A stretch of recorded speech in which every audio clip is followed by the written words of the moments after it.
Good morning, everybody, and welcome to this month's webinar. It's a very exciting day today. We're talking with Julie Savaria, our guest today, and this is a really interesting topic for us because it is all around DEI and where to take it. Now, DEI in the last while has become a bit of a sensationalist and controversial topic given the political climate that we have had in the last year, or at least since February. But we wanted to take the time to really dive into it today and really talk about how to institutionalize and make DEI as part of the culture and move it away from the ideas of performative DEI, which a lot of organizations do these days, which is, check the checkboxes, do the training, and call it a day. But what goes beyond that? Before we get started, Julie, I'd love for you to introduce yourself to everybody today. Well, thank you. Thank you so much for the invitation. I think from the first time that we just introduced ourselves to each other, I was already excited to explore this topic more. So it's really a privilege to be here on this platform today. So a little bit about me. As you know, my name is Julie Savaria. I like to share my pronouns. So my pronouns are she and her. And I like to call myself a Jedi designer. So Jedi is not for Star Wars. It is for justice, equity, diversity, and inclusion. And I founded the company, a boutique firm called Masla Empathy Lab. And it is a firm where we do some consulting, training, and also coaching. So we support organizations and individuals to relearn or to fine-tune their ways to be better humans, as I say, to better human altogether. Mm-hmm. And this is one of the reasons why I really like the JEDI acronym that I took I got inspired from the B Corp community, because Masla Empathy Lab is also a B Corp. So for those of you who don't know what B Corps are companies that have been certified in a way that they show that they use a business model for positive impact and for good. And they have been using JEDI for a very long time as one of their pillars. And I like the J of justice because it goes beyond what we can think about equity. That can be just policies, for example. It goes really beyond what we think inclusion can be and belonging. It's for us to go further, to aspire to what we're capable of as a collective together. So this is me in a nutshell. Awesome. Yeah. And you've got quite an interesting past as well. It's not like you've jumped into this, from the get-go. You have a background in clinical research. Yes. As a chemist, is that correct? Yes, it's true. I don't have the typical background that someone may expect for someone in, I guess, in the field of work that I'm into. Mm-hmm. So I'm actually a scientist by training. I did biochemistry and a master's in research in molecular biology at University of Ottawa. Worked in clinical research for a couple of years at St. Justin's here in Montreal and at the MUHC. At the Children's before it merged with the Glen. I was not testing on anybody, okay? It was epidemiological research. So it was really asking questions to pregnant women. Then after, just asking questions about the baby. So I got to play with babies for 5 years. That's what I say. But the crux of the research, I think also put me well into that path. It was to look at the impact of environmental contaminants on the development of children in utero and also once they're born through a study that's called MyRec. So it explores really how our environment and how our systems have an influence on us as soon as we are conceived, really. And then after I went on to do my MBA at McGill, and I thought I would still be into the healthcare system, but no, I discovered what social entrepreneurship and social innovation was. And that's where I've been ever since, under the JEDI theme. Amazing. So before we dive into the topic of today, just letting everybody know that if they have any questions, please pop them into the chat and we'll be answering questions towards the end of this session and this discussion. So today's conversation really is, talking about your background and your expertise, is that a lot of organizations these days, there is a sense of performative DEI or, JEDI. there was a hot minute there where everybody wanted to get on the bandwagon. Everybody wanted to do the training. They wanted the checklist. Everybody got certified and all of that. But the work to be done at the core of an organization's culture and institutionalizing the frameworks around DEI and JEDI and equity and inclusion and all of that didn't really go any further than those trainings. And one of the things that we wanted to talk about is like, how do you take that from a program to more of a baseline of the organization, like as a culture and a system? Maybe you can talk about a little bit about that. Yes, absolutely. And this is really at the core of a lot of the first conversations that I have with organizations and also clients, whether they're individual, really working in the wanting EDI services, JEDI services, or even for the clients that I coach in leadership. It all ties in together, because maybe something I can say from the get-go is that maybe it's not good for my business, really, but I don't believe that DEI should have its own thing, right? Eventually, right now we absolutely do need it because yes, we do. Let's just leave it at that. But I do believe that it has to be embedded everywhere. It's not a skill set like marketing or finance. It doesn't have a framework really. Being inclusive, having differences around us, and having a support system for people to reach the same results, the same outcomes as we would want to, the same opportunities. These are all part of what makes us human, right? It's all human skills. It's all what we can call, how do we human better together, really? So this is something I'll say from the start, because then it's better. It's easier to understand where I'm coming from there. So what we've seen a lot is how DEI has been seen as this complementary thing, right? That people pay for to look good, to appease the tension that's been arising from what happened to George Floyd. Even before that, in the 80s, right? It was under gender parity, but now that that's passed, and now that not everybody sees it as something that is nice to have, it's important to realize that it's a must-have. That's why we talk about JEDI as being really a culture and a systems redesign, if you wish, because it has to be embedded in every single part of the business around us. Otherwise, it will fail. This is it. We see it around us. Budgets being cut, roles being cut, or being transformed or assimilated into ESG, right? So environment, social, and governance, diluting what DEI is by trying to change the acronym or to make it softer to not shock people. But the truth is, if you don't take it as one of the pillars or a pillar of your organization, then it is really just aesthetic. It is just performative. It is just a checklist, as you mentioned.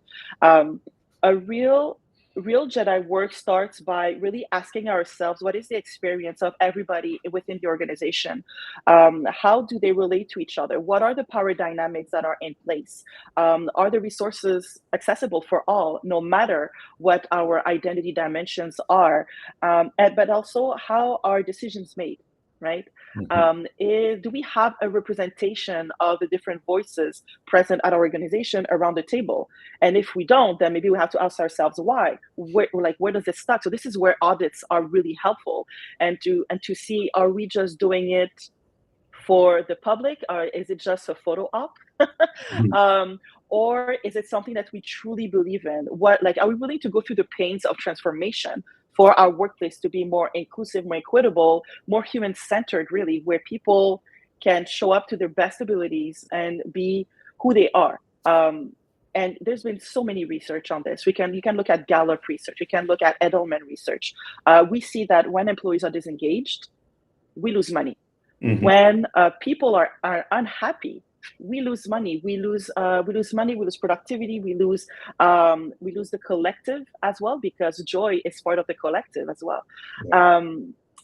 So yeah, this is perhaps my first addition to this shift that we are noticing, and the importance to not be scared by the acronym, but really ask ourselves when we start to be resistant to DEI, EDI, however we want to call it, Jedi work. Yeah. We have to ask ourselves: are we resistant to equity? Are we resistant to inclusion? Are we resistant to having different people around us who think differently, who act differently, who look different? Because when we're against DEI, this is what we're against at the end of the day. Yeah, no, absolutely, and it's something that you said earlier that there is how to better human, how to be more connective on a personal and individualistic level, but then at the core level of the organization, how does it promote the foundational tenets of equity, diversity, inclusion, and justice? And it's tough to change everybody, and you don't know their habits, their backgrounds, their social conditioning, and all of that. But an environment, when created well, can foster change, around people.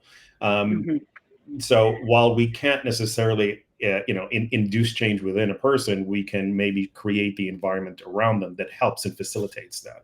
Which leads me to the next question: is what is it that makes an environment or a work environment conducive to that change? How do you design it, or how do you set it up from the ground up? Where do you start there? It's interesting. I've had a conversation with some B Corps in Quebec, in Canada, in the States as well, because it is a requirement. You have to prove that your organization operates along the Jedi guidelines, the Jedi values. So we hear a lot about representation in sports, representation in ads, representation, and it is extremely important. It is the first step, right? Because we cannot think differently if we don't see differently as well, right? We cannot inspire if we don't show something to inspire to, right? So representation is extremely important. However, it is still just a band-aid solution if the systems in which we're operating, so if the organization culture, if the structures are still inequitable, sorry. So this is why we say often diversity and inclusion is not enough, right? You really need to make sure that however your organization show up, that it is ready for that change.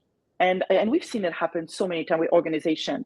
They make a big push to have quote unquote diversity, big push to appear inclusive. But the problem is that they don't take the step necessary to welcome that quote unquote, again, diversity. And I explain what I say quote, like in the workplace. So what ends up happening is that people come into a workplace that is ill prepared to receive people that have different needs, different backgrounds, different traumas as well, different realities.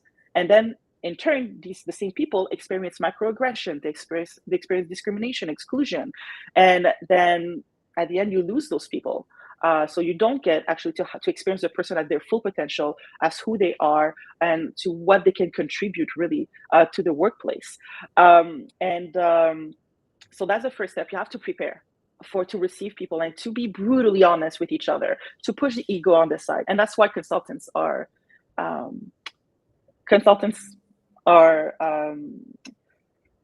it's easier to do it with a consultant. That's what I mean. Because if you are within an organization, you try to do it internally, sometimes, you are in an echo chamber and you have to answer to your supervisor or to your director, your VP, the CA, the board, sorry. So, there's a lot of things happening. So a consultant can come and give an objective opinion as to what is going on, even if it hurts at first. It's going to be okay, right? Because then you're not alone, to make sure that your organization can be a place where people feel like they belong, where people feel they can be who they are, that they can contribute, that they are heard, that they are seen, that they don't just sit at this table, that they have no idea what happened, who made it, what's the history behind that table. But then you have people sitting at a table where they can actually contribute, where their voices are heard. And this is how change has happened.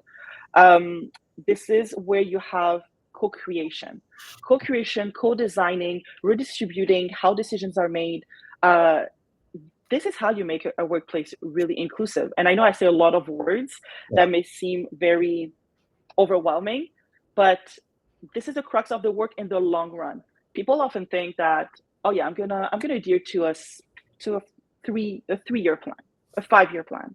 Reality is, for an organization to be actually equitable and actually inclusive, it takes up to 8 to 10 years. And that's if you really put your 95% of your resources into it, right? So it takes time. So we have to be patient. Where would you start in this? Would you start at the top, at let's say at the C-level leadership level, or would you start at management? Who would be the spearhead in this conversation around equity? Because when it comes to bringing people to the table, the voices that push for change need to have authority, but then pushing authority on people can also be have a sense of silencing, or pushes people to the back. Like, how do you get the conversations going is what I'm trying to say. Yeah. I like to do the sandwich effect in a way. So of course you have to have the buy-in of the people who have the decision-making power, that have the decision-making power in terms of finances, and also in terms of how to make things happen. And sometimes those are formal power, and sometimes it's informal power. It really depends on the organization. But one example that I have where it worked really well is that we talked first to the executive team to have their buy-in, because once you have the execs, the leadership, it's there.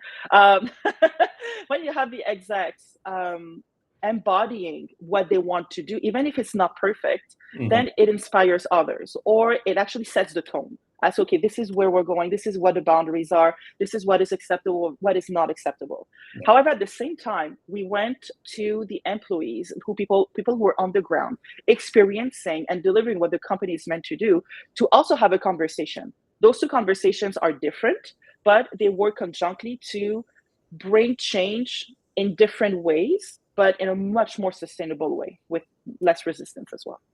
Okay, because there from an organizational level, you want people to be comfortable, you want people to be able to open up and talk and all of that. But our conversations that can be very hard sometimes, right? Yeah. Holding truth to power can be very, very uncomfortable. And how do you take that and turn it into a point of transformation? How do you make sure that whatever the tough conversations to be had are a point of change? Yeah.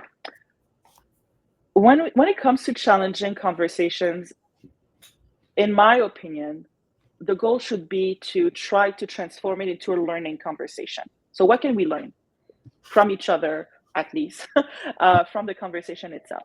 So another belief is that we lost the art of having conversations. We don't know how to talk to each other, especially when it's topic that we don't align with. So then we try to convince the other, to assimilate, to integrate our own point of view. However, those conversations, uncomfortable conversations, are necessary for change. You cannot understand what someone else is living or experiencing if they cannot tell you, if you're not ready to receive the feedback. We don't know how to receive feedback neither. Constructive, we don't know how to do that. So to be able to lean into a discomfort that is productive, that is gearing towards learning, we have to be able to master, once again, what does it mean to listen without reacting? What does it mean to be able to listen to our own body, and to notice when something makes us very uncomfortable, and to ask ourselves why, to really question ourselves. Okay, well, why does my body hold those tensions around those beliefs? Why do I feel this way when this topic comes up? Because then that also helps us to navigate, okay, well, maybe I have to learn more around that. And the more we practice in a safe container, whether it's facilitated by someone or in a safe environment where not people will not drop in or eavesdrop, then you start little by little to have those conversations, because you have to be able to build psychological safety and accountability. And to do that, people have to be able to want to come to you to talk. But if they can't do that, then you operate into that same container that can feel oppressive for some. So yes, comfort and consensus is definitely part of our society, where we're taught not to disturb, not to disrupt, like not to point fingers, etc. And I'm not saying that we have to go all rebellious all of a sudden everywhere, but we have to be able to recognize when we can have conversation that can be catalytic to a new learning, to a transformation within the organization. And if leaders can have that example, then it's going to trickle down to the organization and vice versa. Because if you have inclusion, but inclusion just for some, it's not an inclusion that is real. It's one that suits maybe one part of the organization, but not the whole organization. And the aim is to have an inclusion and equity that is real for everyone to go towards that goal of equitable organizations. I want to go back to something that you said earlier, and you touched on two very specific words: safety and accountability. And there is, and everything starts with language, and everything starts with the words you use and what do they mean and how do they manifest. There's the idea of having safe spaces, and then there's the idea of having accountable spaces. Now, the workplace should be a point of safety or a place of safety, in that you could be able to express your views and your values without having retribution, unless they're completely antithetical to the company values themselves. But there also needs to be the idea of accountable spaces, right, where people can express themselves in a space where they are accountable for what they say. So there is a clash between the two, safe spaces and accountable spaces, and I want to hear your thoughts on that. Yeah. So I've stopped using the safe space, the safe space notion, just because to me it's unrealistic. I cannot guarantee a safe space for everyone. I don't know, like even for you, I don't know you, right? I don't know what your traumas are. I don't know what your experiences are. I don't know if I'm going to say or do something that is going to trigger you in a way that renders you unavailable, right, for our exchange. So I use brave spaces more that do hold some sort of accountability, because this is where community, the community aspect kind of gets into it as well, where we create a space where people can share what feels courageous, brave for them. So brave spaces, where there's also an intentionality around being accountable for what we say, but also accountable for each other, right? To make sure that we don't want to censor nobody, but we also want to be real around, okay, if someone says something that is considered maybe violent or triggering for someone else, or a microaggression, we should be able to say it. We will always make mistakes. This is also something, like, we don't allow mistake in that work. And yes, the mistakes in inclusion and equity are more costly, just because it deals with humans. However, we all make mistakes. I made mistakes more than once, even during training. Everybody I know make mistakes. What matters is what do you do after those mistakes. But so they go hand in hand almost. It's not one versus the other. It's more so around how can we create a space where people agree that there is a culture of, yes, being genuine, authentic, and there's a brave space for people to share what they say, and also to be able to receive feedback around, okay, well, what you said here made me feel this way, and here's why X, Y, and Z, and fighting the urge to justify ourselves all the time. So these go hand in hand, really. You have to be held accountable, and you also have to hold spaces where people can feel that they can exchange and share and learn from each other. Absolutely. We're coming in on time, and I wanted to let everybody know if they have any questions for Julie about what we're talking about today, please throw them into the chat. But if you want to connect with Julie, I put her LinkedIn bio right there. And you can just click on that to connect with her. And you can also find her at her website, which is the Empathy Lab right there. In saying that, parting words. If people want to start, where should they start with trying to transform their organization? Where is the what's the jump off point here? I think the jump off point here, if we're talking organizations, you need to know where you're starting from. You need to know what is happening within the organization, what is the profile of the organization before even doing anything, because we love to jump into the do, but you have to understand how is organization showing up internally, what are the feelings of inclusion, etc. So I would say definitely maybe a diagnostic and audit would be the very first step, and also making sure that you understand the why do you want to do this. Is it to answer some requirements, which is also valid in a way? It can open conversation, or is it because you really want to change your organization to be more inclusive and more human? And if you were someone that is looking at your organization and thinks that this needs to be done, or how do you bring that up to the leadership or managers in your organization? Like, where do you start that conversation? Well, usually you kind of read between the lines. You kind of understand if someone reaches out to you, is because there is a need. Maybe something happened, or they want to do something because someone suggested it to them. But it really starts with that. Like, hey, I hear your needs. I hear you're interested in learning more about this. Let's see what's going on first, and then after we can see, okay, what are the trainings that are needed? Is there coaching needed? Not just in EDI or GenI, but maybe in leadership to understand how it shows up. But that's really the first thing to do, and then after we can talk about longer term. But we have to understand where we're starting from first. Absolutely. In saying that, we're at time. But it was lovely chatting with you today, Julie. Obviously, this conversation is not something that we can wrap up in half an hour. There's so much to it, and it's so multi-layered. But I appreciate your time and your insight and your background on this, and hope to catch you soon. Everybody that's joined us today, reach out to Masla Empathy Lab. And Julie, if you do need help with this, if you want to find out how to improve your internal organizational structure and redesign around justice, equity, and inclusion. Thank you so much.